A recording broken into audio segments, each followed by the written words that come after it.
যাই হোক, আমার এই ভিডিওটা আপনারা ইউটিউব, টিকটক, ফেসবুক পেজ যেখান থেকে দেখবেন বেশি বেশি শেয়ার করবেন, কারণ এই দালালটাকে নিয়ে আমি ভিডিও বানাচ্ছি। এই দালালটা থেকে মানুষ যেন সকলেই দূরে থাকতে পারে। এই দালাল আবার বলে যে তার মান ইজ্জতে লাগতেছে তার। আরে ভাই, দালালের আবার কিসের মান ইজ্জত? দালালের যদি মান ইজ্জতে থাকতো, মানুষের একটা ফ্যামিলিকে কখনোই ধ্বংস করে দিত না। দালাল কিন্তু একটা পুরা ফ্যামিলিকে ধ্বংস করে দেয়, এটা আপনারা জানেন? যে লোকটা বিদেশে এসে নিয়ে এসে এরা বিপদে ফেলায় এবং কাজ কাম দিতে পারে না, আকামা দিতে পারে না।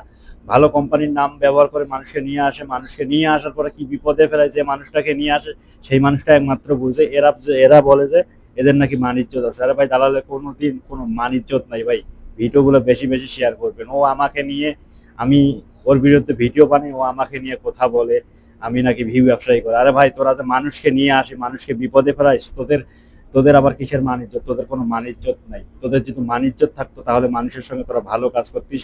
মানুষের যে কথা বলে বিদেশে নিয়ে আসিস সে কথা মতো কাজ দিতে পারতিস, মানুষের কাগজপাতি ঠিক করে দিতে পারিস। তোদের কোনো মান ইজ্জতও নাই।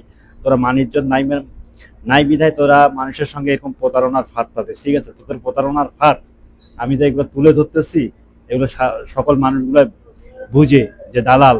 আরে ভাই, তোর চেহারাটা দেখলেই তো বোঝা যায় তুই একটা চিটিং, তুই একটা চিটিংবাজ দালাল। তোর চেহারা দেখলেই বোঝা যায় যে তুই একটা বাটপার। এই বাটপারের কাছ থেকে আপনারা কেউ বিদেশে আসবেন। এই বাটপারক ভিডিও আমি জয়বারের আর স্ক্রিনে আর ছবি দেবো, তয়বার আপনারা ভিডিওগুলো বেশি বেশি শেয়ার করবেন।